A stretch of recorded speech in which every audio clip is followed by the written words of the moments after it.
and welcome to another episode of your favorite parasocial webcomics podcast. It's Haus of Decline, and today we have a guest. I have loved this man's work for so long, since I was a freaking teenager. We've had Chris Wilson on the show. Eventually we'll have Dave on the show, but we have Rob DenBleyker from Cyanide and Happiness here. How are you, Rob? Hell yeah, it's good to be here. Yeah, I'm so I feel like I'm a mutual fan. I know you came on the scene a lot later than we did, but I love your comics, and I'm just super stoked to be on here.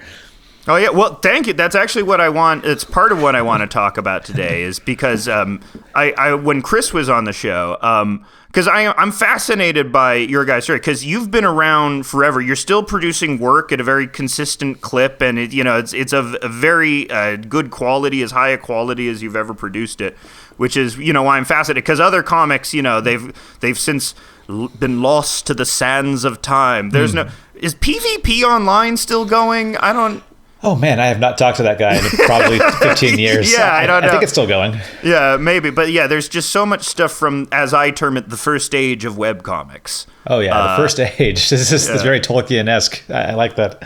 But it does feel it, because it is like this swirling down into this, it repeats, but it's less magnificent each time, just as it is in Tolkien, because it's like the monetization just keeps getting fucked up constantly, and you have to work harder for less than you did before.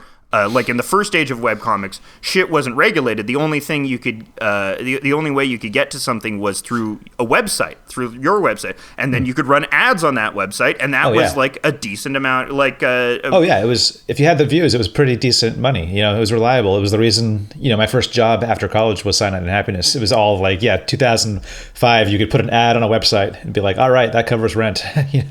Not so true anymore. But it was. I loved the old internet, man. I loved. You make a thing, you put it on the website, and people watch it, some money comes in. It was such a simple transaction. Yeah. Nowadays, the venture capitalists have ruined the internet. Now it's all a chase. It's all a race to please the algorithm, Yeah, absolutely. Well, because it's like in the old, when no one knows what something is, you can create this sort of organic following, because people don't know how to manipulate it yet. So you just throw anything at the wall.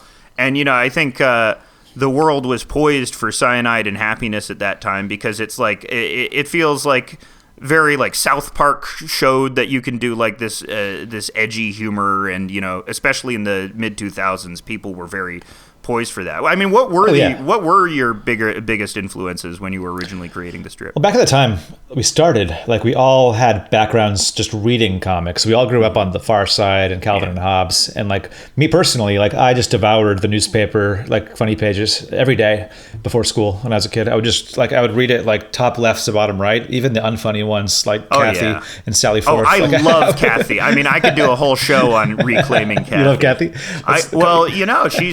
I like her because I respect anyone that portrays themselves as less attractive than they are in real life. Because Kathy Gaza, I don't know if you ever seen a picture of Kathy Gaza. She's great looking, And really? Okay. Yeah, she portrays herself as this horrifying troll, which I always thought. Much respect to Kathy. I had no idea that was a self-insert. I know nothing about that comic, I guess. Kathy, I love the.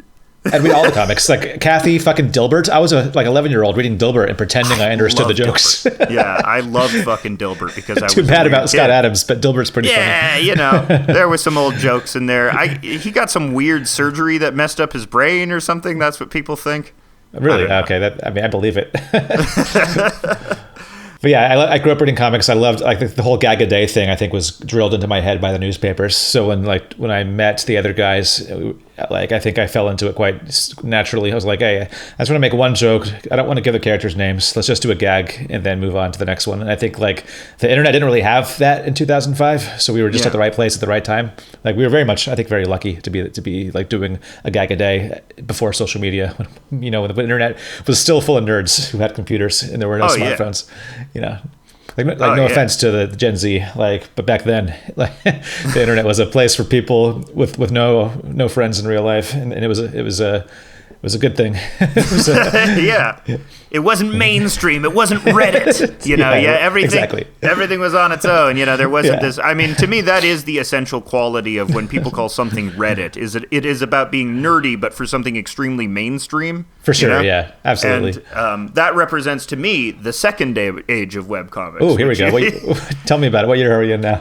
Well, so I feel like the first age of webcomics, where you can track the second age of webcomics, is the rise in popularity of Reddit and how our webcomics became a very big arbiter for taste about what was happening. And not only that, it's where, because all of these big social media, basically the advent of social media, Facebook and Reddit and their extreme popularity into the 2012, the monetization shifted. So now you have to be on these websites in order to get pull going. You can't just rely on word of mouth independence or I know you guys got popular because people were like making edits of your memes and like sharing them on MySpace or like really rudimentary or Newgrounds and stuff like that. Much more rudimentary social networks that had much more niche audiences. But now there was this potential like mass audience because of the way these social media sites were represented.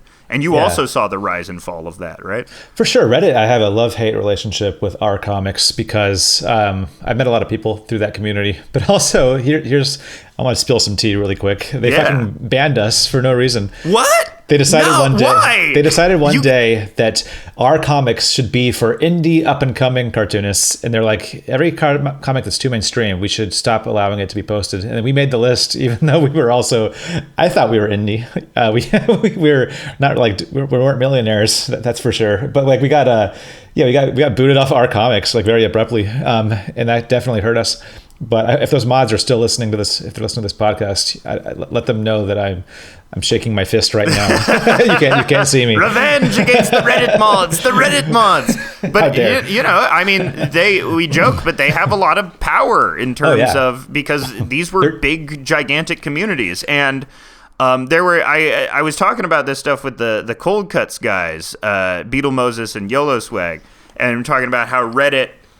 It's sort of, there were lots of great stuff that came out of like the our comic stuff. Like I think the Elder Cactus I would mention is something that I first saw on Reddit. And and same here. I've discovered so many people who I'm now good friends with through Reddit comics.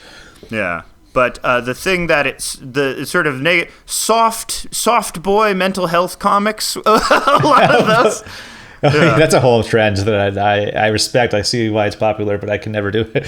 I think I've done soft boy mental health comics before for sure, but I like to mix it up. You gotta not all the time. Some people exclusively do soft boy mental health comics, and really, this is your life. Term. This is your whole life. Yeah. The problem is if those take off and you become successful, you have to cosplay. Like you have to pretend you're still struggling so you can make the comics. I'm not sad anymore. I got like money and agency. I got a partner now. It's like your emo band takes off and you're a multi-millionaire. Like, but it's like, fuck, I still got to write music about how sad I am.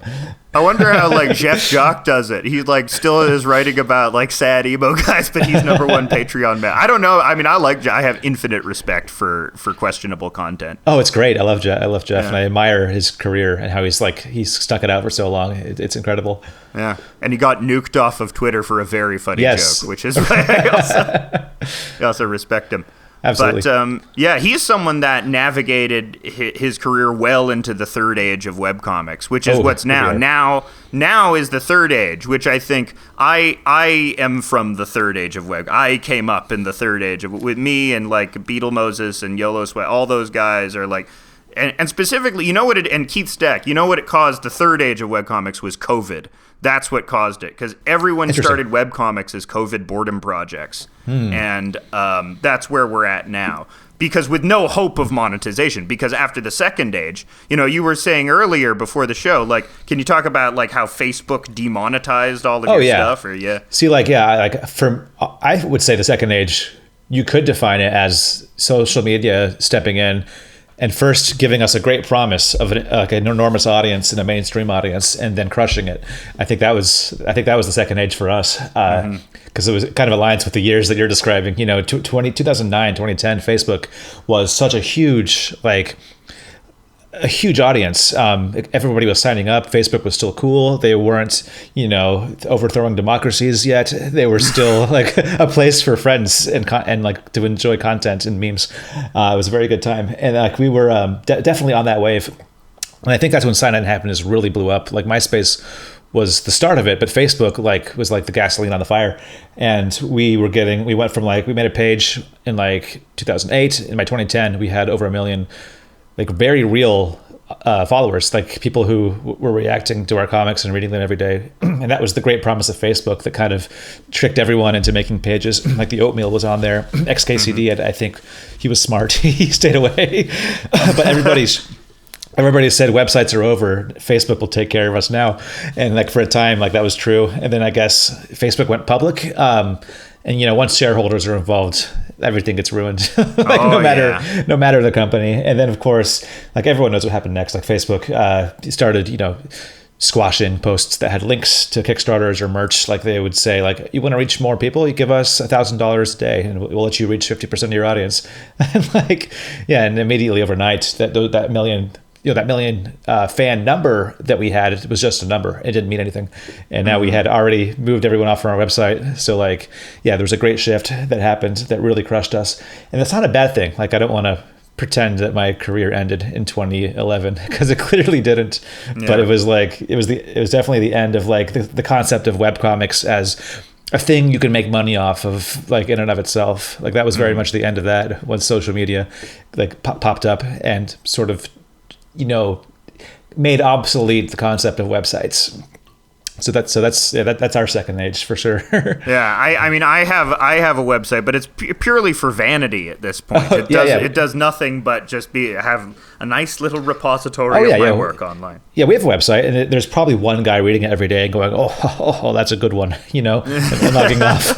Yeah, one 60-year-old Cyanide Happiness fan is like, he came out, he knows how to program in COBOL or something like exactly. that. He's an old head. But we still have we have millions of fans out there that we have to serve a different way. We have to fight the algorithm and making a funny comic isn't enough. You gotta follow the trends and post at the right time of day and post the same comic 11 times. You have to go through all these hoops. Well, that's what the third age is very much characterized now, is by you can't just do the webcomic anymore. You have to be media personality, or you have to be, offer your real self to people, because they won't trust you unless, you've been YouTubeized or you've been parasocialized. Oh, for sure. Yeah. Or you have to just have a side hustle. You gotta do writing for a show, or you have to do storyboards for like something, or get into a different industry. Like in our case, board games has been our main revenue driver. And at that point, the comics are just something we do passionately in hopes that we can find the next gig. And I think that's true of a lot of people. Yeah, I mean, they operate as sort of a loss leader, because you can get a lot of eyeballs on them if you get like a viral comic or something, and then people will. But you have to do it. You have to get it so that people will buy the merch. Like the sell is the merch now, and that's how like Has Been Hotel works. That's how this entire new creator economy. All of the entertainment product is loss up front, and the real thing is tchotchkes. Yeah, exactly. Not to say that your board game is tchotchkes, but it's or the merch. Because I want to sell merch, but I have this I'm always combating my inner Bill Watterson, which is like, I don't want to sell anything. I don't want to sell anything but the comics. But that's not how it works now. You can't get away with that. And like all the guys from the first age who are still making money doing the pure act of making webcomics, like I can fit them all in one hand. So like Jeff Jacks is one of them. There's a few others who've turned Patreon into a full-time gig, and they're just sitting there making comics, and I love that. But everyone else I know from those days, like they've either like moved on altogether, or they've like taken on side gigs. Well, think about Penny Arcade, who like got in on this. They called it early because they started PAX or whatever, and I'm sure that's probably their main revenue driver now, especially since absolutely E3 went under. For sure, they struck a gold mine, and that's incredible for them. Yeah. But that's the only way to make it these days. Yeah, gotta have your side hustle. The webcomics, I mean, but that's the thing is, like, the webcomics, too, become part of that parasocial atmosphere. Because with the webcomic, especially jokes, you go, I'm a nice guy. You can trust me because I'm funny. You know, here's a little joke.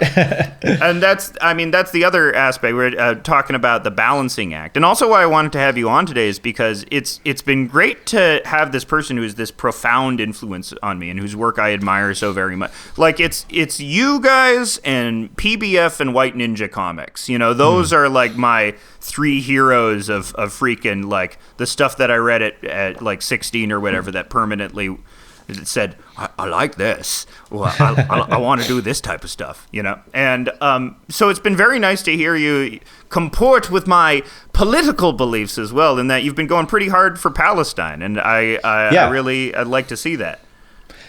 What sort of drove you to start talking about it publicly when other people? I mean, now it's a bit easier to talk about, but it still can be seen as a controversial subject for some. For sure, like I've always been political on Twitter, and of course, like lost fans over the years because of it. but fuck it, like why? Yeah. Who cares? I think like I respect people who are just they let their art speak for them. They avoid politics, and they're just there to make people laugh. I think people need to laugh, and there's enough pundits that nobody needs another person on Twitter like pointing out the war crimes in Gaza. You know, there's enough of that in the news, and some people just want to escape and read a funny comic. And like I get that, and like people who avoid politics, I respect all the reasons for doing that. But like for me, I can't. Like I feel like I have Tim a platform. Buckley's silence on Palestine has been deafening.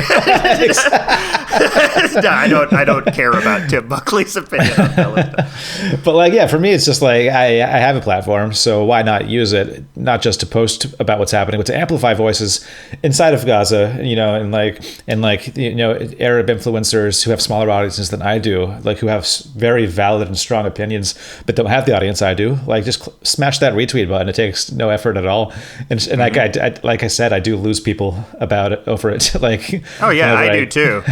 Well, what's weird is when they accuse me of being anti-Semitic, but then they still like my webcomics after. I'm like, what are you doing? Why didn't you unfollow? Why are you still liking my comics? And it's funny to me because like the comics, like they're not overtly political, but I do inject my politics into the comics because I can't not. Like the things, like the things that I think are funny and the things that I want to point out with my jokes, like they cross into politics all the time.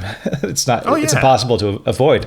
But then like that's mostly on Twitter. On Facebook, when I get political, it's a weird thing because like you want to talk about the weird nature of social media for a second. Like these websites are very different. Like I'm posting the same content on two different sites, but attracting a different audience through them because Facebook is like fundamentally a bit more right wing, just by the people who spend their time there. So like I'm finding that my comics, like without even trying, have far more like Trumpers and like right wing dipshits on Facebook than they do on Twitter, where I'm much more political, and I've created a filter for my own audience. So when I get political on Facebook, my numbers drop even more. Like people flee by the thousands. I'm not here to laugh. I have a good time looking at these fart comics. I want to see some dick and fart. Be funny, boner boy. Yeah, you're always told that shit. But I mean, that's part of the. I mean, that's the other thing too. Why sometimes I am reticent to like post politics, because it's a very. Like when you see one of your like crude comics, and then the next, I try and space them out a little because it's like here's this comic about a man using his penis as a propeller to saw off a guy's head, and then the next comic is that 100 dead in this attack, and it's like it's an inherently incongruous thing to do, which is why I sometimes feel like I shouldn't do it, or there's tension there or something like that. And that's absolutely valid. I'm probably, from a branding perspective, I'm probably hurting myself, when I like go from making dick jokes to pointing out, atrocities and like world events and stuff. But I feel like this particular situation is so unusual because like all the mainstream media sources are either not saying anything, or they're applying such like an insane and like anti-Arab like slant against everything they report. That there's just this like, it feels like, Yeah, but it feels like if we were all making webcomics in Germany or in Europe during World War II, and we were all tiptoeing around like the Holocaust. Yeah, it's very zone of interest. Yeah, it's very. But I mean, I think that's the other. That's the thing. I mean, why it's great being sort of a webcomic artist and being independently driven is you can say stuff like this. You're not working for anyone. You're working for yourself. So there's no threat of your money being fucked with. You know. Yeah, and like I feel like in that sense, when you're talking about something that the media refuses to, then there you are doing a bit of a public service because, like, for example, during the Super Bowl, there was this major attack on Rafah where 1 million Palestinians are living in camps and were being bombed during the Super Bowl. And at that point, when that was all happening, like, I was very much that night making Super Bowl jokes like everybody else on Twitter because that's what Twitter's for. Mahomes, he's like Kenny Powers. But when that like assault started, I was like, man, I can't make jokes anymore. Like this is fucked. This is fucked up. I mean, especially fucked up because it's happening during this Travis Kelce and Taylor Swift, and then children are being fucking it's off. I mean, that's the other part of Israel too. Is it's just so unambiguous.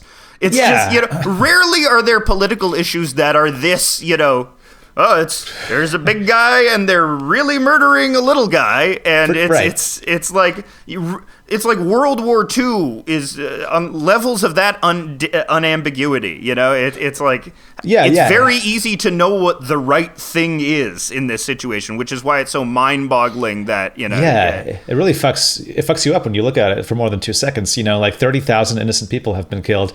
Israel has dropped, and America by extension, have dropped more bombs in like 3 months than all of like the Iraq war, like it's outrageous. And like, but all the, all of our governments and our mainstream media sources are like, oh, well, I mean, that's Israel defending itself. They should work a little bit harder to protect Gazan lives. But hey, that's just how it goes. It's fine. Yeah, it's fine because we support them. They're backing them. And I'm Jewish, so I can get away with it. But it's like utilizing the freaking Holocaust in order to say that these people can do whatever they want is a travesty to the memory of the Holocaust. It's like one of the most evil things I can possibly think of is to dishonor the memory of the fucking victims of a fascist genocide by doing another fascist genocide and saying that we can do it because it happened to us. That's like a fucking total nightmare. I mean, it's in my comics.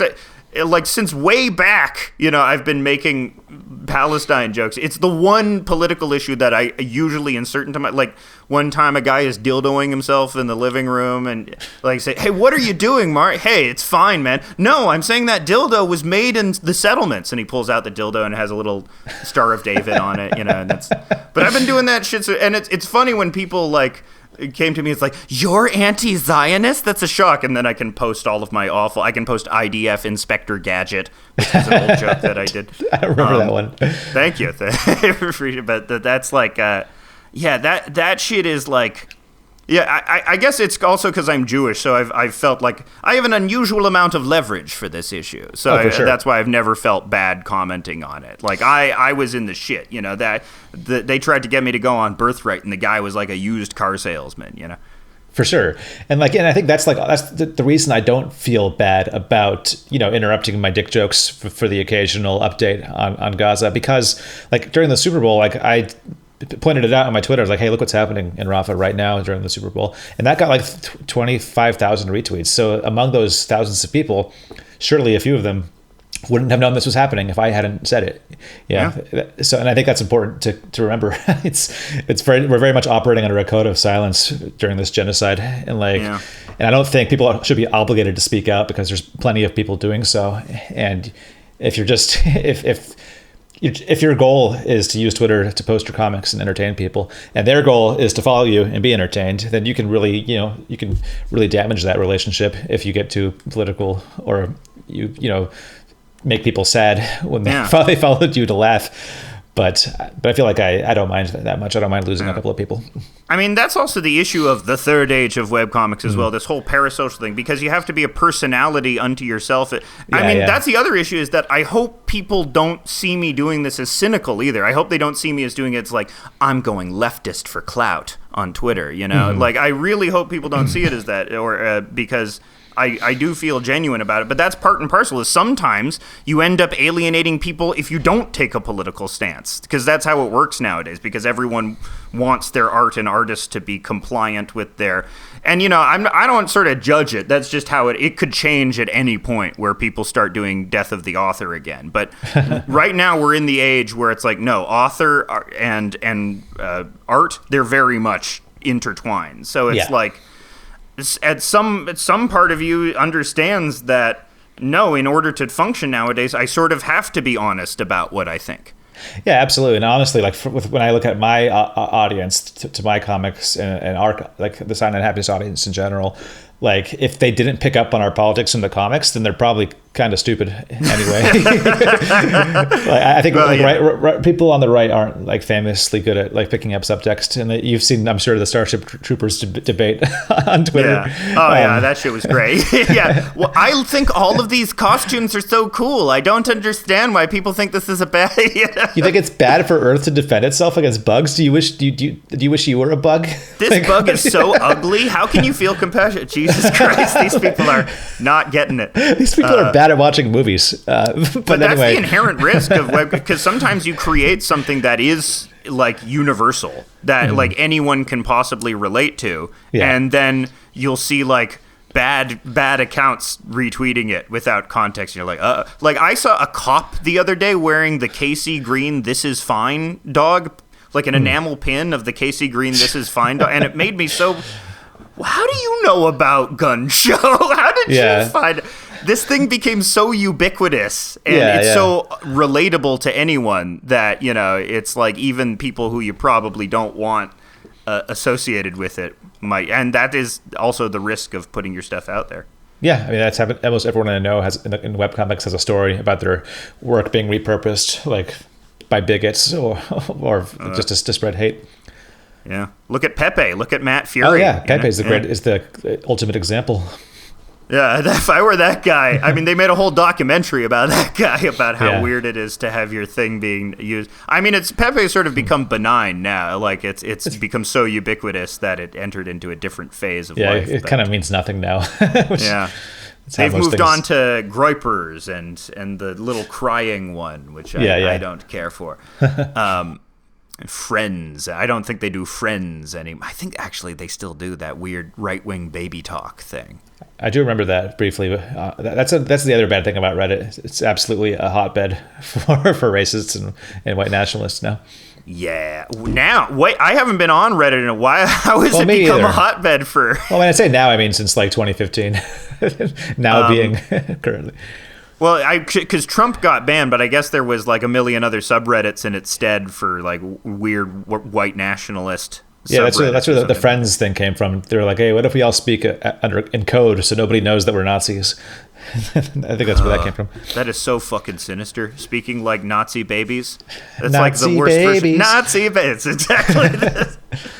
I think there's a Robot Chicken joke about Lil Hitler, which I always remember that one. But now I'm getting Nazi babies. The Muppet Babies theme song is one of the most annoying theme songs that was ever created. Worst. It lives in my head at least once a month. It pops out and I sing it. Yeah, we were just obsessed with like obnoxious synthesizer reduxes of 50s style music in the 80s, and it created some hellish results. For sure, wouldn't have it any other way. But yeah, that balancing act. I mean, it's like. You also, I posted face recently, which was nice because people complimented me. I saw that, yeah. Yeah. They also said that I looked evil, which was fine. I'll take it. It's not the worst. It's not the worst thing anyone said. You can be handsome and evil. There's a whole category of celebrities who are evil handsome, and we love them.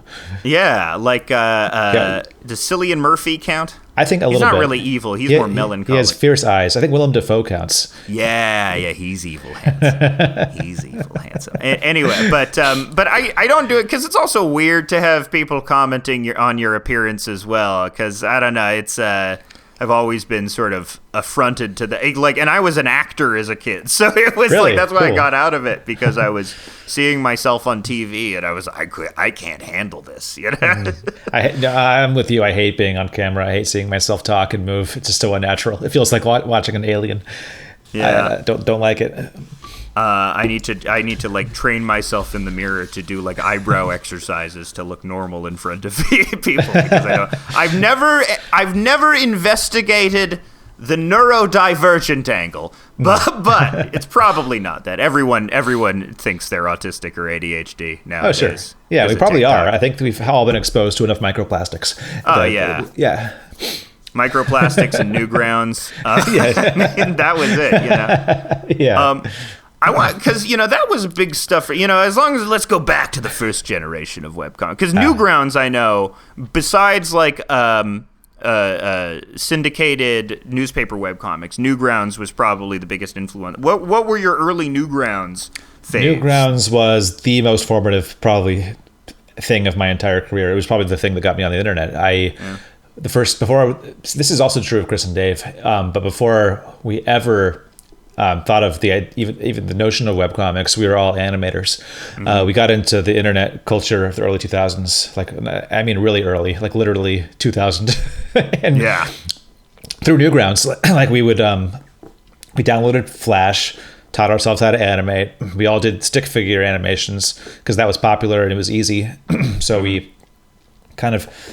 Stickdeath.com was the first one, and I'm sure our older listeners will remember that. Like it was just one guy. Yeah. It will unleash memories in the head of any millennial. Chow chow. Yeah, and I as a kid, like I remember going into the library at my high school freshman year, and my friend was like, "Look at this shit," and he pulled up Stickdeath.com. And we watched every video, just laughing our asses off, because like there was nothing like that, like on the internet at that time. Also, around that, like 9/11, lots of anti-Bin Laden jokes. I made a few of them myself. Hey, Mr. Taliban, tally me Bin Laden. We were all doing it at the time. Yeah, I was an angry 16-year-old after 9/11, and I made a few animations, maybe a couple of which I'm not proud of. But I'm sure. You know, well, look, everyone got into bloodthirsty, murderous Islamophobia. We can't, you know, it was the style at the time. Yeah, whomst among us? There was this. Okay, do you remember there was this really weepy post 9/11 Newgrounds thing featuring like a big-eyed girl who lost her dad in 9/11? It was called something like "I Love You, Daddy." It sticks in my head. I want to find it because I remember it being really popular, and all these like edgy like Newgrounds 12-year-olds being like, "Yo, this gave me this made me feel things," you know, after 9/11. Right. I don't think it's lost media, and I'm sure if I put any effort into it, I could find it. But I was trying to think of like what were my favorite early Newgrounds pieces, and do you remember like black and white drama theater, or what was called? I can't exactly remember the name. I can't remember. All that. So many of those are hazy, so I've probably seen it and forgotten it over the years. Forehead Shave Cut, I remember, is one that was being very formative. Yeah. There's so much good stuff. I like the original stuff like Pico and like all the school shooting jokes that back in the day that like Newgrounds was founded on. Killing the Teletubbies. Yeah, killing the Teletubbies, absolutely. But that's how I met Dave and Chris. We were just a bunch of kids making like really offensive, violent stick figure animations, and probably shouldn't have been, but we were just kids hanging out on the internet and trying to, make content for strangers, some of which might have been pedophiles. I don't know. A lot of them on there in Newgrounds. Freaking hey! You had the strawberry alarm clocks though. You had what was that all about? The clock crew. The clock crew. All of this seems so hazy. That was a weird thing. It might have been a cult. Who knows? It was just a bunch of people who used clocks as their pseudonyms. But I miss those days. Like the early internet, like everybody had a pseudonym. Very few people used the real name. It was all about your username. This is your whole brand, your aesthetic. And very few people knew each other's names unless you had a side chat going on MSN Messenger. Yeah. And it was very cool, very like Wild West internet back then. Oh, yeah. It was interesting to see, like, even in those early days, too, you had people that were sort of anticipating the parasocial aspect of it, because you had guys like Legendary Frog doing, like, self-insertion stuff, and Ego Raptor as well, from there on end, there was like Aaron Hansen might have pioneered, like, the celebrity animator. I think he might be the first one. Oh, yeah. But well, he had those voice acting. He's got everyone likes the sequelitis. I got a lot of good stuff to say about Ego Raptor. I got a lot of good stuff to Oh, say. he's a gem. Like we've worked with him a few times, and it's always a blast. Oh yeah. Haven't been around. I watched Game Grumps I was watching Game Grumps at like age 26, which is it's too old to be watching Game Grumps. I'm sure there are lots of Game Grumps fans that are older, but it's like the audience skews pretty young. So, yeah, for sure.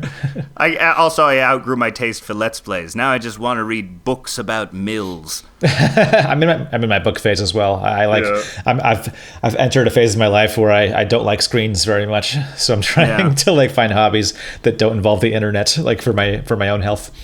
Mm-hmm. Well, as you get older, that's the best part about getting older is just you like boring stuff now. Like, absolutely. How good socks are as a gift now. I needed these. These are great. I've been running out. I need to get really good at baking bread. So I'm going to spend the next 6 months doing that.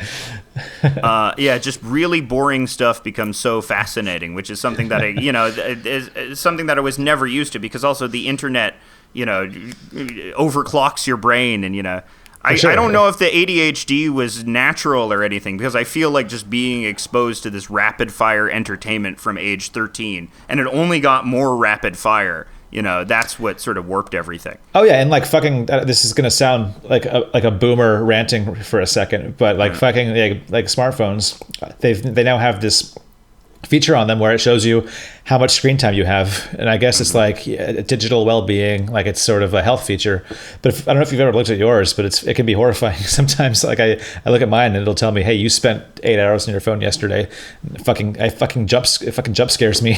Well, that scares me less because I've always been Captain Screens. As a kid, I if I had the opportunity to watch 8 hours of The Simpsons in a row, I would do it, and was very much cognizant I was spending 8 hours watching The Simpsons. So I've always, but I realize now that's not good for you. So you need to get out there. You need to, that's why. If you've been doing it since you were like 18, like that's when I think the damage reveals itself, when you realize, you look back in your life in your mid 30s and like, wait a minute, my entire my career, my hobbies, and a whole bunch of my social life have been like screens projecting information into my eyeballs. The screens get nicer over the years. Like they get higher resolution. Like in 2005, the screens got a little bit wider, and that was cool. Like we went from square monitors. That was nice. And like screens got smaller. Now they fit in your pocket. But like my whole life has been screens, like looking back on it. Yeah. And that's a weird thing to think about. Yeah, it's literally the physical expression of media, the thing in the middle, the thing between you and reality. Oh, yeah. Which is, why I like having a dog, because you have to go out. I look at my freaking cell phone. Look at my goddamn smartphone. Are you lost in the world like me? Have you seen that video, the Moby video? No, I haven't. It's a very phones bad video, which is it's a comically phones bad music video, which is we've ragged on it before on this show. I'll check it out.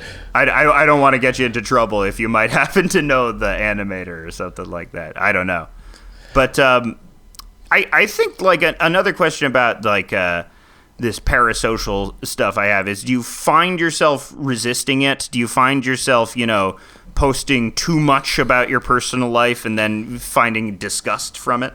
Not really. Honestly, I don't really post about my life much. Like I post about my politics and world events sometimes, and occasionally about my life, but like I very much don't. Like I don't have parasocial fans for that reason. It's something that kind of I've avoided on purpose, because I don't want parasocial fans, and I don't feel comfortable talking about my life outside of like certain parameters, like how it impacts like my work and like stuff like that. But but if you scroll through my Twitter, you won't find out much about me. Like, occasionally I'll make a joke about Texas politics, because like that's where I live, and my current events, or a movie I just saw. But I don't really use my photo as my avatar. I don't post. Yeah, you use your guy. You use the Rob CNH guy. Yeah. So I'm kind of in a similar boat to you, where like every so often I'll post a picture of myself, and I get a mix of like people saying, "Hey, you look handsome," and then half of them are like, "Gross, delete this," And well, you are. I can confirm you are a good-looking man. Thank you. I appreciate it. Yeah. And all the people saying gross are trying to be funny, and at least that's what I tell myself. Yeah. But it's like I think most people are pretty good-looking. I try not to be.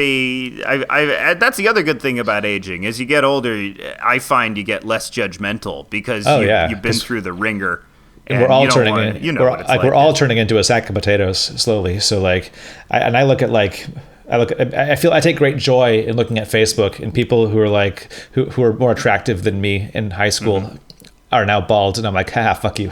Yes, that's the great joy of being in your 30s. yeah, that's amazing. Yeah, I think also being sort of sedentary and introverted and not expending a lot of energy meant, I didn't live a particularly hard life, so I'm all soft from my webcomics. Yeah, I don't go outside much.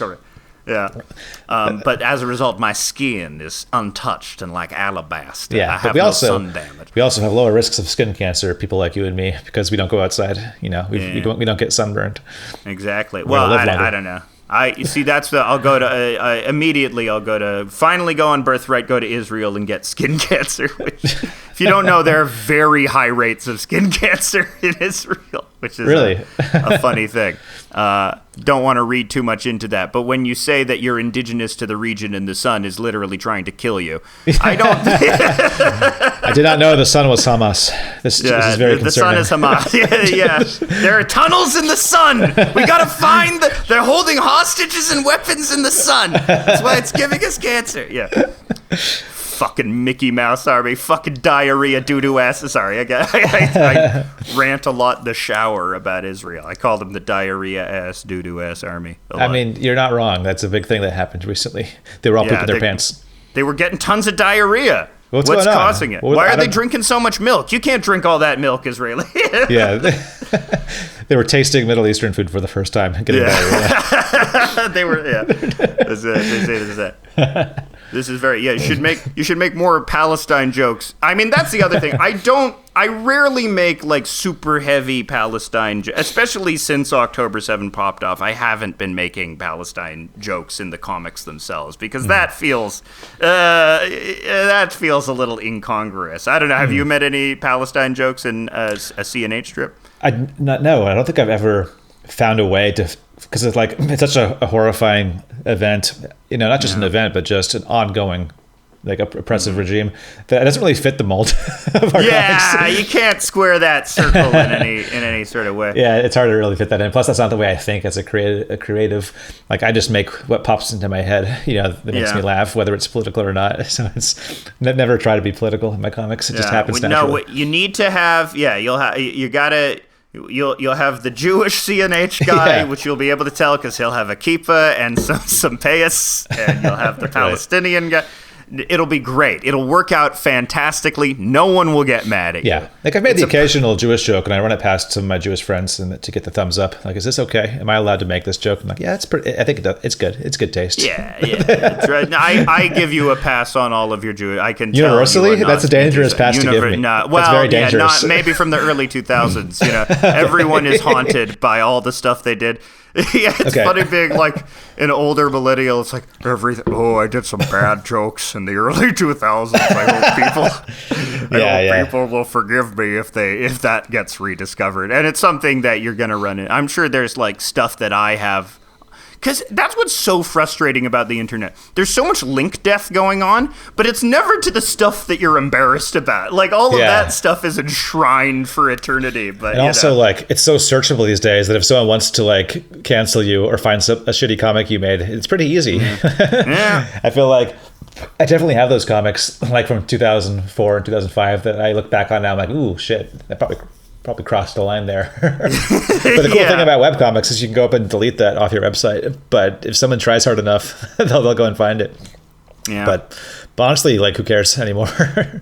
Yeah, I mean, I think that's the other thing is the reason why I've stopped caring or reconciled it in my head is because I'm good now, or it's like I'm politically better, and leaving it up there is good because it shows you that you can change. You can. I used to think this way. I used to think this was funny. This is sort of a good historical example of what people found funny at the time. Yeah, this is definitely there's a comic made by like, you know, a 20-year-old white guy in 2005, you know. yeah, it's like this is important as a historical artifact, but I outgrew it. Yeah. And so I'm sure there's like old YouTube stuff that I have that if people found it, they'd be like, this isn't in good taste. But I'm like, you know what you have to do with that stuff? You just got to own up to it and be like, yes, I did it. Yeah. You got if you can't deny it or be weepy about it, because then it's like, Now, the flip side of that, and this is always funny to me, it's so funny, is when someone digs up a video from somebody and they apologize and say that was a different time, and the video was from like 2021. It's yeah, I said the N-word, but that was a different phase of my life 2 years ago. Please, I'm very sorry. Like, those people don't deserve forgiveness. You know? Wait a second. You know, we were all, look, Borat was popular at the time. You know, we were doing stuff at the Borat era. Yeah, this was like this was Family Guy. Borat 2 era. Yeah, this was the Borat Family Guy era. Like, give me a break from what this was expected. We all thought this was it was going to last forever. I mean, that was like, talk about like the post 9/11. I think the reason why there was this incredible glut of edgy humor, or humor that where you were allowed to poke fun at minorities or some ways, because there was this upswell in patriotism and belief in the American project after 9/11, that we were the good guys and could do no wrong, and that we were a democracy, and thus we were essentially like post-racial. And thus, because we were post-racial, like, we can make these fucked up jokes now because, you know, we are so much better than the Islamic countries that we're now bombing. And you saw a lot of stuff on Newgrounds also, I think, that like didn't know where the line was between patriotism and like racism against Arabs in general. Like, people didn't know where that line was, and there's a lot of horrible shit that got made that just that actually hurt people, you know. But then it's kind of analogous in a way to what's happening now, or what people are trying to stop from happening, which is like this conflation of like, yes, the October 7th attacks were terrible, but that does not mean being pro-Palestine means you're pro-terrorism. And it does not mean that criticizing Israel is anti-Semitic, you know. And I think like the more people can beat that into everyone's heads, like, and change minds, like the minds that can be changed, you know. Yeah. Because some people, we're seeing it with young people. Exactly. And some people don't even look that closely at it. And I think that's the people who need to hear about it the most and don't hear about it on the news. The people who are just sort of casually aware that there's something's happening in Israel and Gaza, but the version of events that they think is happening comes from, you know, headlines and passing like news chyrons that like, oh, Israel is stamping out a terrorist group in Gaza. Okay, cool. You know, move on with my day. And I think those are the people that I think need to hear it the most.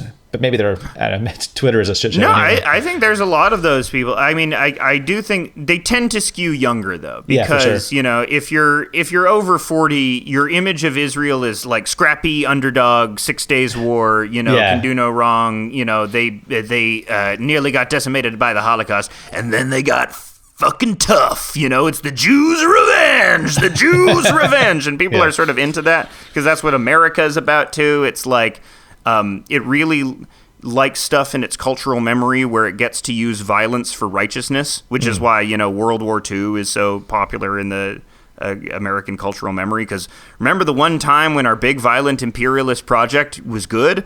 Remember that time? You know, remember the one time it worked out and we actually did fight something that was worse than us? Yeah. So, an act never to be repeated. Yeah. I mean, I could talk about Ukraine. I'm not going to get into. See, that's an issue that I never talked about because I'm like, I don't, you know, there are too many angles for this for me to weigh in on this effectively. You know, I'm not going to fuck this up by getting too deep into the Ukraine stuff. But, right. Yeah. And also there's not a massive media cover up of what's going on. There's other people who can talk about Ukraine, you know. Yeah. They're doing fine. More people dialed into, but that's the thing about it. One, the lack of decent mainstream reporting, and two, the obviousness of the issue, like the just slam dunk of like, oh, there's no real thing as good and evil, but this is as close as you're gonna get to like, this is as clear cut of a good guys, bad guys situation as you will ever get in history. So It's like, you got to talk about it. Yeah, pretty much. And those terms are obviously reductive, good guys and bad guys, and that's the same terms that fascists use in order to justify. But in this case, it's like one side is dropping fucking bombs from orbit, and the other side is living in tents. So like, let's be real. What do here. you think? Yeah, just proportion. Sense of one number is much bigger than the other number, like much bigger than the other number. Like, don't you have a sense of proportion at all? Right. But, people don't. I mean, because I think there's still some people out there who see the Iraq War as justified, even though that's less of a popular position than ever, because I think people see the idea of, so however many thousand people died on 9/11, it is okay to deliver 30, 100 times the mayhem to the people who are supposedly tangentially associated with it, even to civilians, because they represent part of this supposed Islamic pact to destroy the West. And that's very much an American philosophy on whose lives matter and whose don't. And it's kind of it's just the reason that if America, collapsed next week, I'd be like, we probably had a good run. That's probably time for America. Yeah. Like, all right. Jimi Hendrix, Coca-Cola. Baseball was pretty good, but I think baseball was all right. Overall, mostly bad.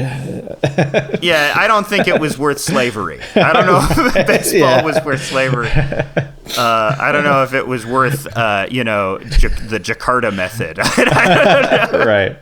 Exactly. I don't know. Baseball is pretty good. I don't know. Is it? Even there, no big loss. I think other countries are doing baseball better than us now.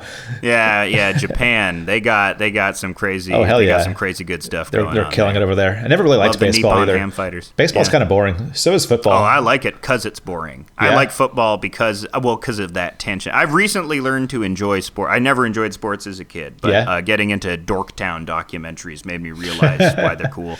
I loved basketball as a kid, still do, because that game's exciting. There's no breaks every few minutes. It moves, high energy.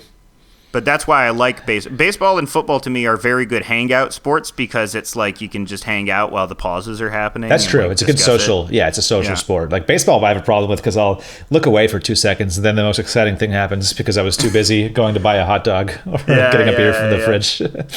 That's the tension of it as well. I mean, it's a very good radio sport. That's why baseball is an excellent sport for radio announcing. Because for sure. And you're right. It is low energy and you don't have to focus too hard. It's kind of the Twitch stream of sports. Yes.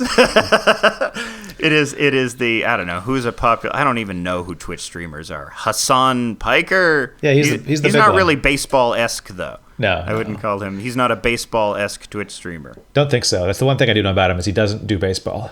I haven't watched him. Yeah. But he seems, I don't know. That's a whole, talk about, like, something that I can never capitalize on it because I inherently don't understand. I'm so old. I'm the elder millennial, and which is stupid because there are plenty of people who are just as old or older than me who do Twitch. But I just feel that this is foreign to me. This is too far a parasocial path. I've never tried it. I do know this because like I've gone to conventions. I've become friends with a lot of Twitch streamers who do it for a living, and man, those guys are the hardest working people like in any industry. Like I thought webcomics were hard and everyone's burning out all over the place, but like streamers, like they have to like work weekends and nights. They can't take breaks because their audiences, like the streaming audience is so fickle that if you stop for a week and take a break, they'll be like, what else is on? Your audience is decimated overnight.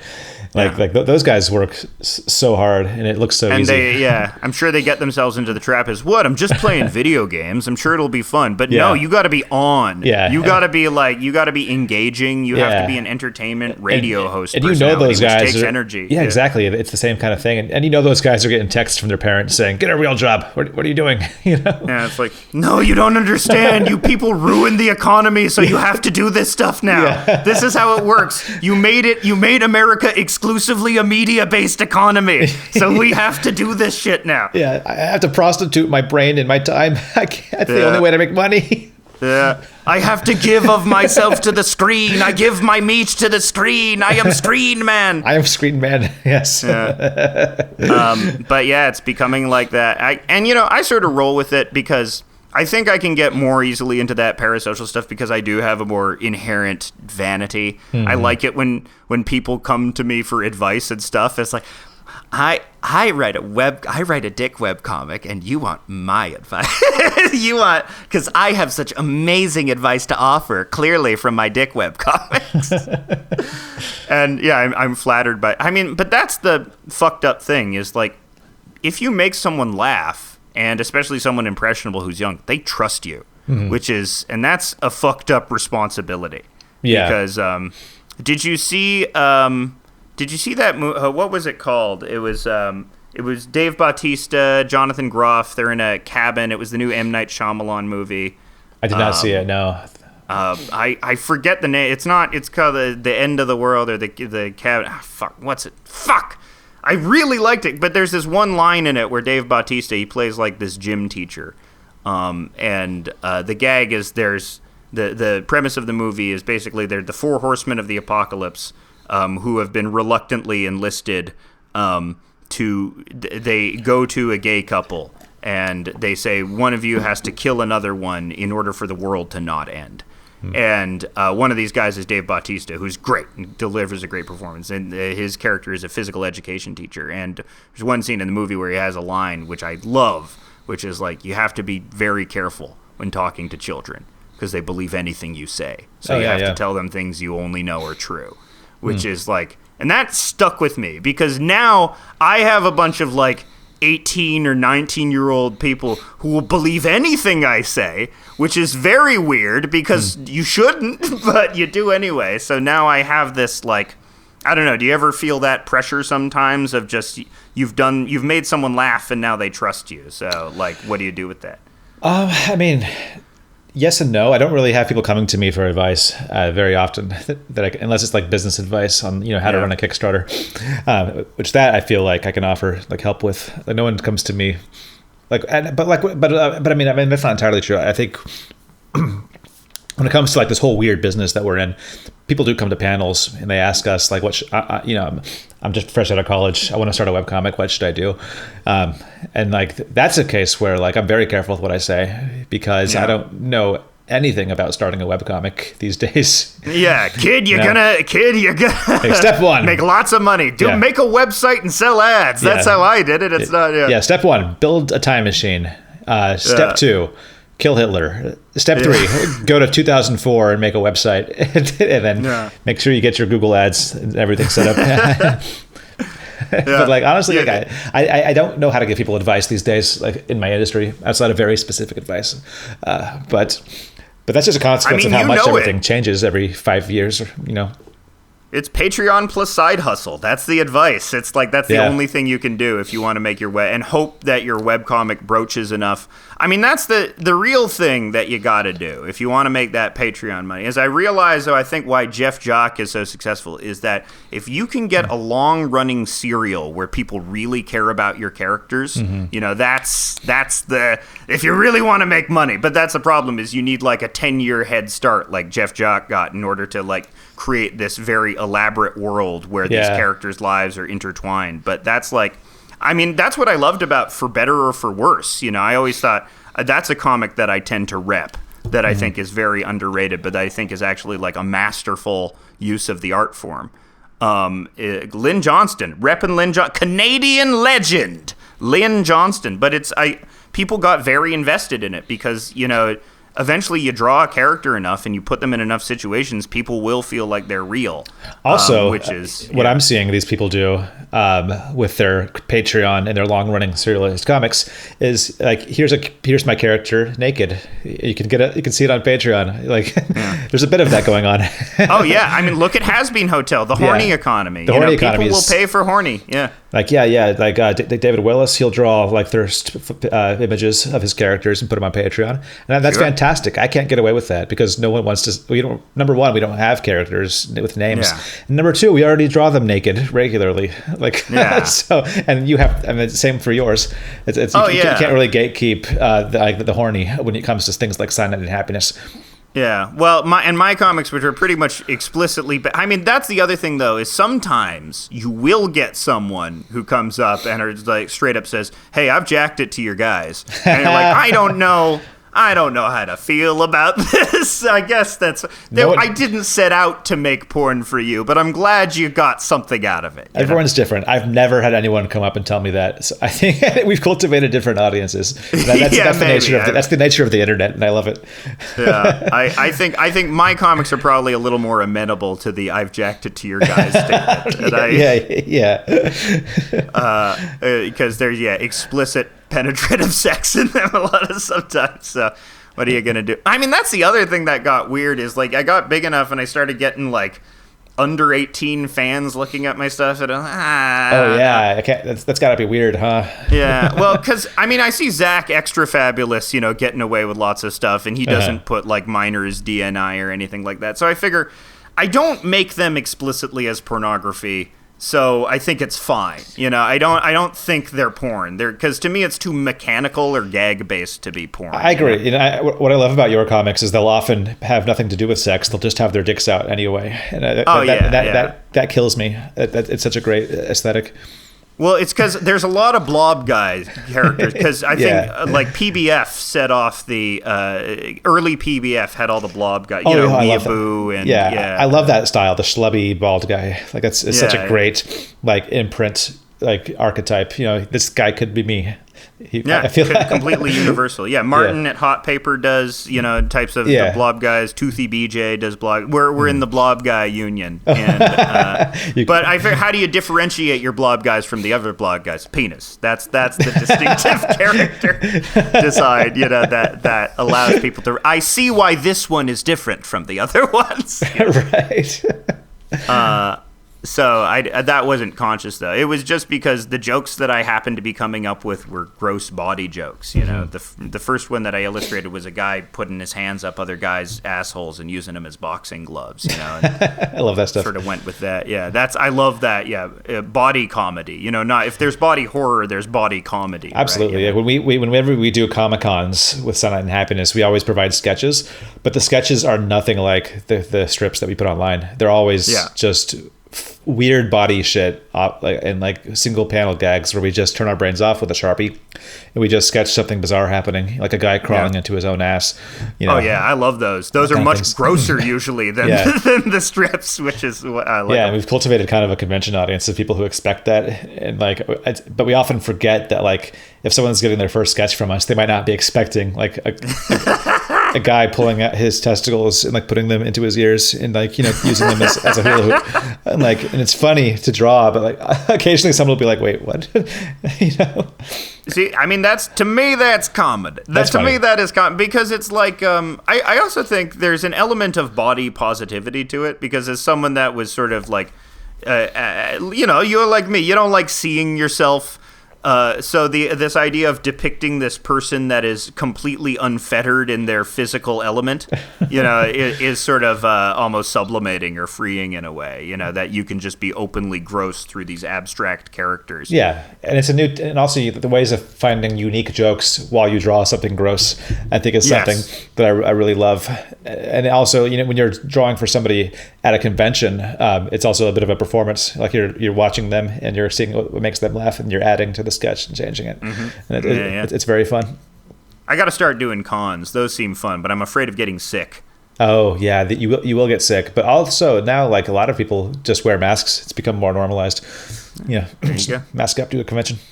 What's your best con memory, if I can ask? Oh damn, there's so many. We've been doing cons for like close to 20 years. I mean, the whole thing is a good memory. The experience of just meeting fans in person, meeting other cartoonists, making friends, late night shenanigans in hotel rooms, pub crawls. It's a good time. if you're ever on the fence, I think your stuff would do great at conventions. You could try it out. I would do it, but I'm overwhelmed. I went to TCAF the other, and it's just so much noise. So much. I mean, that is an unusually large comic convention. As well. Yeah. I've never been to that one, but it's good. I mean, I highly recommend. But it's also just I can't I'm very bad in loud open spaces like that, which is why I have to get over my self-diagnosed neurodivergence and start going to cons. Yeah, or you should find cons that'll invite you out. There's little ones where you can just do maybe a panel or two, sign some autographs, and then disappear 2 hours later. But that wasn't the deal. I want to do cartoons so I can move as little as possible. That was never part of the plan. Yeah, I'm doing less cons these days because I developed kind of a severe anxiety about crowds during COVID, which I mean a lot of people did. But I went to San Diego like 2022 and just had a nonstop panic attack. And I thought, wait, maybe I shouldn't be doing it. I'm not the same person I was in 2019. Maybe disease at every vector, every corner, a million Deadpools carrying germs. They are the real Deadpools. That's the Comic-Con experience. Summed up, 1,000 Deadpools carrying COVID. Gina Carano coughed in my face on purpose. Oh my god. But yeah, that's I think that's the other, because you don't see any parasocial aspect to those conventions either, because it's literally a social. I mean, I don't know how these conventions are kind of a hotbed for awkwardness too, just because you want to talk about how weird it is to go from online to in person. It's also weird for fans, I think, some of them, because here's this thing I love. I've read all the comics. I love this person, but I don't know how to act around them because I don't have necessarily have social skills. And you occasionally get the kind of person who might we sometimes call them booth barnacles, where they'll just kind of stand there and hang around and watch you with their mouth open, whoa, because they're enamored by seeing their favorite cartoonist drawing pictures. Yeah, I mean, I'm sure you guys get a lot more because you've been gigantic for a while, but it's so weird to have, even me at my relatively small amount, why are you fascinated? I am a guy. I am a dude. I have a very weird job that you should not respect.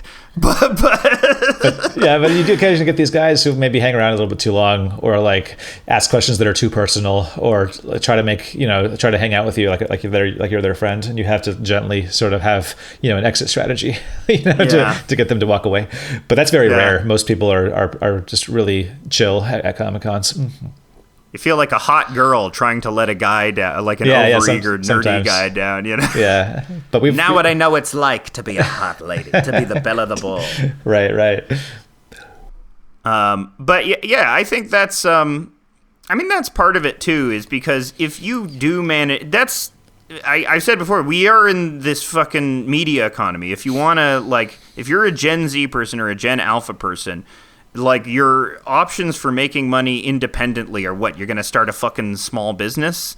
You're going to work a terrible job with no security that's worth less. You're going to be an intern for years. You're going to do gig economy stuff. Or you're going to be a media personality, like all these YouTube people, where all you need is this low. And obviously the odds are slim, but, it's at least you have money on your own terms. You're doing something that's at least somewhat enjoyable you might like doing. And so if you have media attention, which is something that everyone wants nowadays, people will look up to you, which is bad. You should. The problem was prizing media, and Lord knows the reason why what drove me to ambition of webcomics, because I wanted media attention. Me, pay attention to me. Yeah.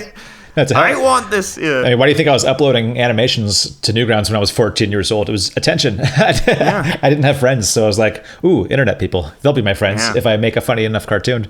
And that mentality has never left my brain.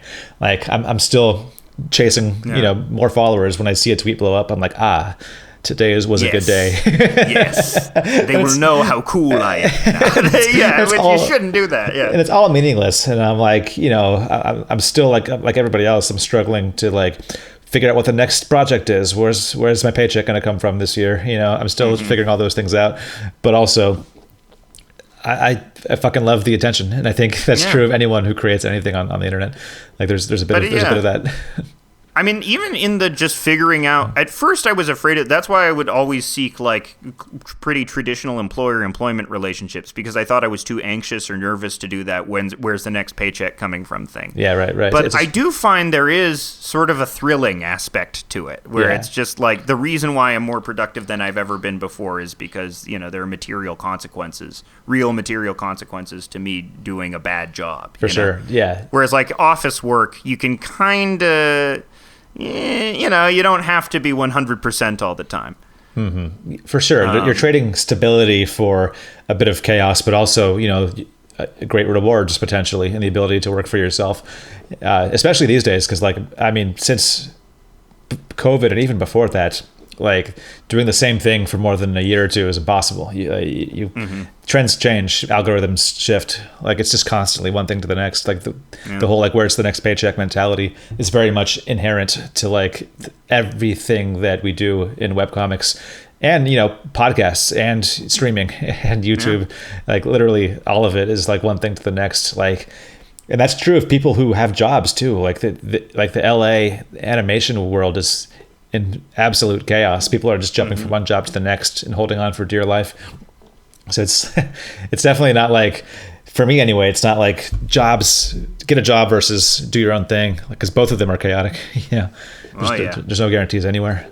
Yeah, so, that's why you might as well fly by the seat of your pants, doing your Patreon, because, this is bad. Don't start a webcomic, because you also need to get incredibly lucky, like I did as well. That's the other thing. There's so much survivorship bias that nobody talks about. For every YouTube channel that succeeds, 100 of them fail. And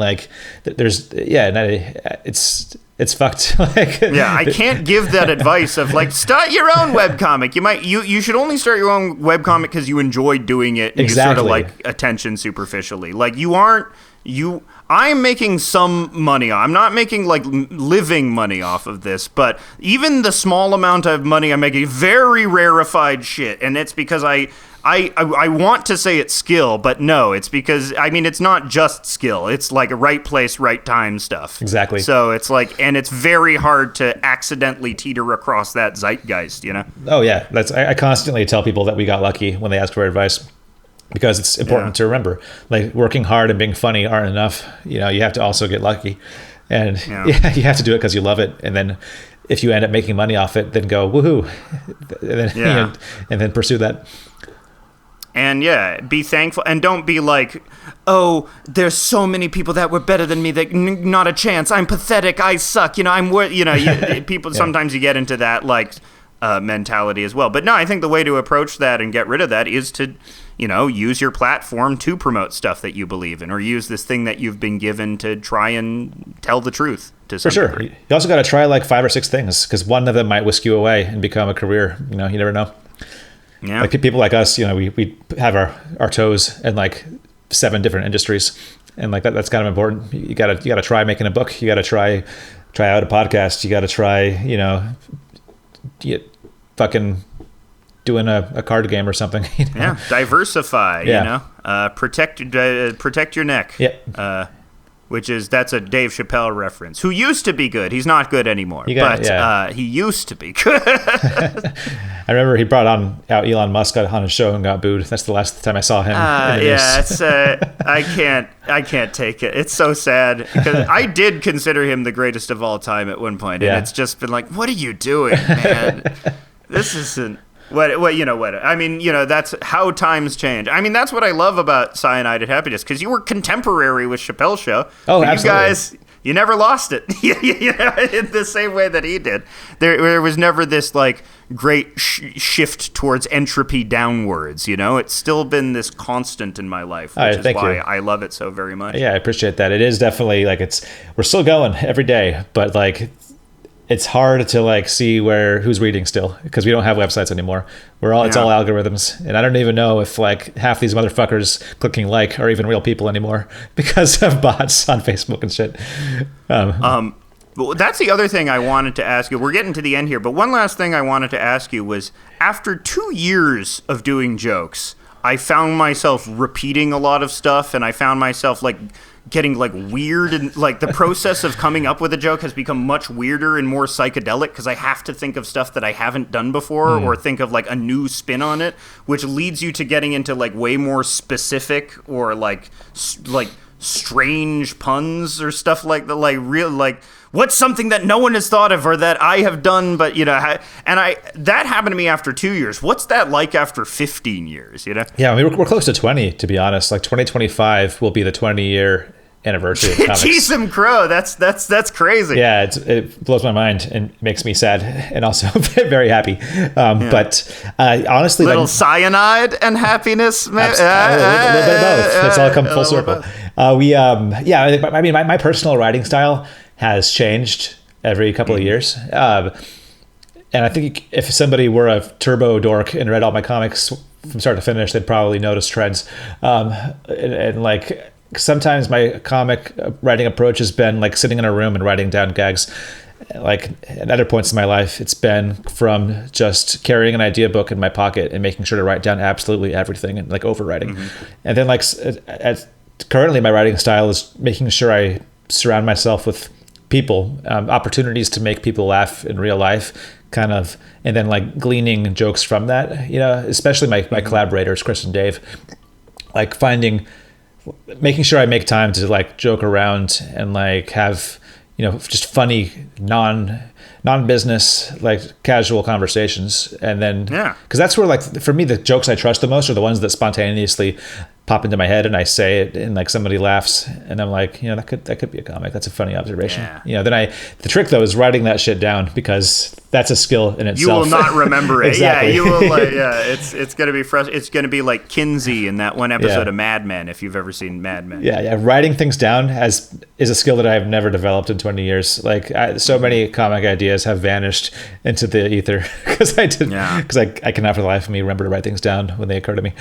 I do have one in my head that I've been keeping because I haven't been doing the gag comics for a bit because I've been doing this thing on. I'm working on stuff, but there's this one in my head where the guy's a cartoonist asshole and it's the Looney Tunes logo, but I can't figure out a way to. I need something to frame around that, or like maybe Porky Pig's coming out of his asshole and saying that's all, folks. You know what? That's my favorite idea when you have like. You have like the punchline or like the germ of an idea and you need to build around it and like figure out how to contextualize it. I love building jokes that way when you get the one funny image and you need to figure out the setup for it. I do that all the time where it's a funny image or a funny joke or a play on words, then you just go backwards. Write the first couple panels. But to answer your question, I'm just constantly trying to reinvent the way I think about comics and the way I approach it. And honestly, like I love the challenge. It's never gotten old, the challenge of making 2 new jokes every week. Because it kind of forces you to rethink the way you do things. Yeah, the other problem of the third age of webcomics is like the rapid overproduction that is expected of you, which is, I did 1,400 comics in 2 years, and I did that. I shouldn't have done that. I burned out like really quickly, but I had a style that was also very. Amenable to quick comic generation because like for the first year it was just like, okay, what if a penis was X? And that would be the basic idea for sure. But you do eventually like 600 what if penis was X strips and you're like, okay, maybe this idea is losing a little steam. But the problem now is you get people who are now going, where are more penis jokes? I missed the penis was X jokes. That's what I was here for. Like, I don't know. I don't have them as much in me anymore. They come around sometimes, but One recent approach to writing that I tried and failed, and there's something to learn from this, is I attempted to use ChatGPT to help me write comics because to be honest, I was using it quite productively for some parts of my work, like contract review. And like scheduling things and stuff. And then I thought like, hey, what if I could use this to write comics? And I was trying different iterations of like, give me a setup to a joke involving 2 characters like in a situation. And it was fucking lame. It was like just a whole lot of like vague nothingness. And it didn't work. It doesn't get timing. The computer doesn't understand timing. Yeah, my hope was that it would give me like a glimmer of an idea that would make me go, that gives me an idea for a joke. But it really doesn't work. I don't think we're at any risk of AI replacing us as writers. Well, comics especially, I feel like almost smug in the fact that it seems like AI has the most trouble reproducing text and images together, which is why I'm like, I am the John Henry of webcomics. I will die with an ink brush in my hand. I will die with I can beat the machines. I will beat the machines. But then again, give it a few years, and maybe AI will produce a Cyanide and Happiness comic that's like indistinguishable from mine. You never know. And then maybe Who knows? Maybe like that. Maybe that's the fourth age. The fourth age is going to be AI slop. Yeah. AI cartoonists and AI readers laughing at them, and like then we can all log off. Let the internet. Yeah, and then we can. Yeah, it can be The Simpsons where we all go outside and Beethoven's Sixth starts playing, and we all start jumping rope and playing jacks again. Hell yeah, man! That would be that's the dream. I think. Like, let's let the internet take care of itself. Let's let the singularity do its thing. Yeah, maybe it's good that all the VC guys shot themselves in the foot, Yeah. Well, they didn't shoot. They all made money and ruined it for the rest of us. But what if this was what if this was like a 30-year distraction and we're coming to the end of the nightmare now? Maybe the internet is going to implode in the next 5 years, and then we can all, go out, into the post-apocalypse and find new jobs as things like scavenger or Mad Max driver. Letters are going to be more important now that the internet messaging is gone, which is why the postman, Kevin Costner's The Postman, will be the most. Fuck, I haven't thought about that in a long time. And with that, and with mention of The Postman, thank you, Rob, for being on the show today. It's been a great pleasure talking to you. Oh, absolutely. I've loved your comics for the nigh on 20 years that they've been going on, and we hope 20 more years, 40 more years, 80 more years. Cyanide and Happiness. Don't threaten me. Heads and jaws. You're all heads and jaws, and Cyanide and Happiness is still going. But I'm sure people already know where to find you. But in case they don't, where can they find you? Our website, if you still do those, is explosum.net. You can also Google Cyanide and Happiness. You can find us on Twitter, Instagram, Facebook, and YouTube if you want to check out our animations. We're still going. All right. Well, it's once again fantastic talking to you, and I hope you have a great rest of your day. You too. Absolute pleasure being on here. Thank you. All right. Bye, everybody. House of Decline is brought to you by our $10 Patreon subscriber tier. Big fan of noise. Cher, Connor Lane, Constantine Bristow, Daniel Stern, Dr. Spichemin Zero, Fiat Lux, Height Concept, Jody Shen, Kevin Ott, Kimberly Latrune, Liz Heckmayer, Miles Forrester, Piscadoro, and Tor.